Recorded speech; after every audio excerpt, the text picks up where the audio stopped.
All right, let's look at the homework 8.1, problem number 6. All right, so let's find the arc length here. All right, so first we need to take the derivative. So take the derivative, y prime is equal to, all right, so natural log of something, so we just have to put whatever inside the natural log as a denominator and take the derivative of that, put it on top. So it's going to be negative 2x. All right. Then we just have to do arc length element. So we're going to have to do square root of,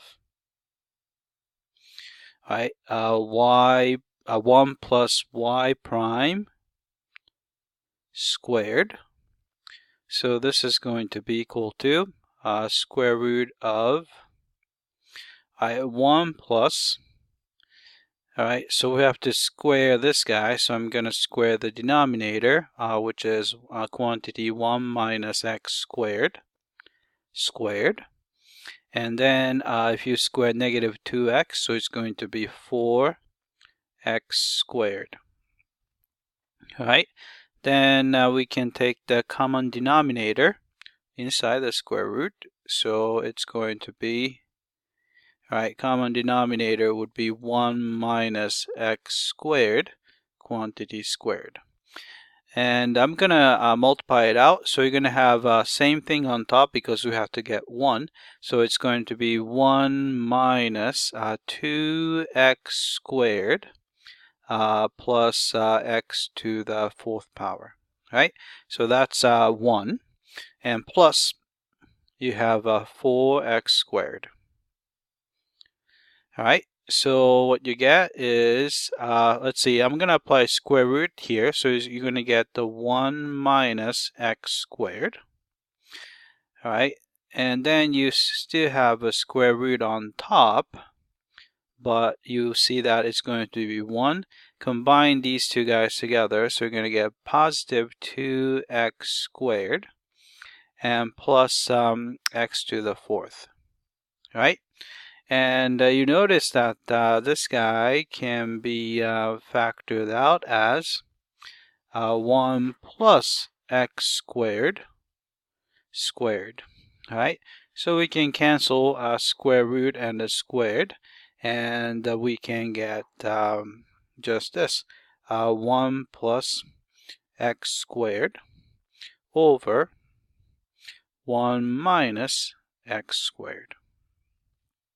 All right, so arc length, I'm going to call it L, is going to be, right, so we have an integral from, looks like x goes from 0 to 1 over 7. All right, then the arc length element is going to be 1 plus x squared over 1 minus x squared, and with respect to x. All right, so we need to evaluate this.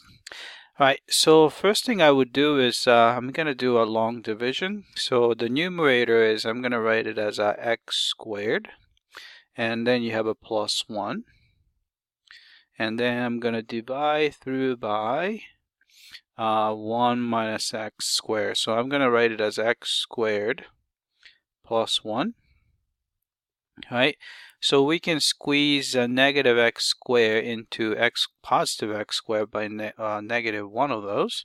So you have a negative 1 times negative x squared gives you x squared. Negative 1 times 1 is going to be negative 1. And then do a subtraction. These cancel out. So you're going to get 2 as a remainder. All right. So this can be rewritten as, let's see, maybe I'm going to go here. So integral from 0 to 1 over 7. All right, so the, let's see, quotient is negative 1. So it's going to be a negative 1 plus, right, remainder is 2. And over, divisor is, again, 1 minus x squared. All right, so I'm going to put the parentheses and with respect to x. All right, then we can do a partial fraction on that guy. So you have a 2 over 1 minus x squared, right? So we can do a partial fraction because if you factor out the denominator, you will get the 1 plus x and times 1 minus x, right? So this is going to be, right, so we can just split that into a over 1 plus x and b over 1 minus x, right? Then put them together. So the numerator is going to be a times 1 minus x plus b times 1 plus x, and we're supposed to get 2 out of that, right? So we can try, if you want a value, we're going to plug in x equals -1. That way b goes away. So it's 1 minus -1. So it's 2a is equal to 2. And we can divide through by 2 to get a equals 1. So that's kind of nice. All right, then we can try x equals +1. Then you can see that a goes away, so you have a 2b is equal to 2, right? So again, divide through by 2 to get b equals 1, right? So we can further simplify this integrand as, let's see, we have -1, so that's still there. And it's a plus a is 1 over 1 plus x, and then b is also 1 plus 1 over 1 minus x with respect to x. All right, then only adjustment I would make would be, I would like, since derivative of 1 minus x is -1, I'm going to turn into a -1 on top and turn this into a minus there. All right, then we can find antiderivative. So antiderivative of -1 would be -x. All right, antiderivative of 1 over 1 plus x is natural log of absolute value of 1 plus x, right? Minus, we have a natural log of absolute value of 1 minus x, and then you're going from 0 to 1 over 7. All right, so we have that. So this is going to be, all right, just plug in 1 over 7, so it's a -1 over 7. And then plus you have a natural log, natural log of, let's see, 1 plus 1 over 7 is natural log of 8 over 7, right? And a minus natural log of 1 minus 1 over 7, so it's a natural log of 6 over 7. Right, and then let's see, minus.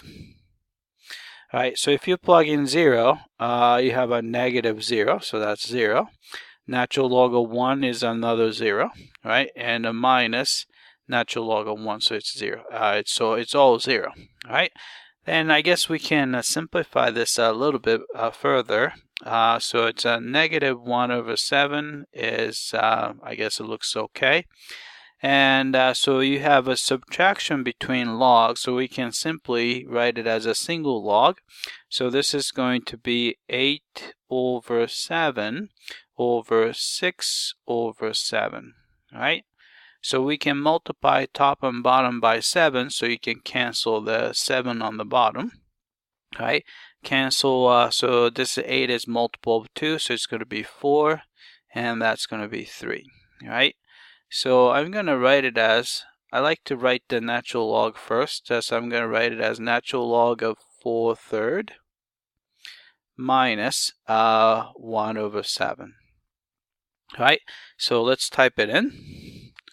All right, so what we got was natural log of 4 over 4/3 minus 1 over 7. All right, so is that what we got? Yep, so we have that. All right, so let's submit for testing.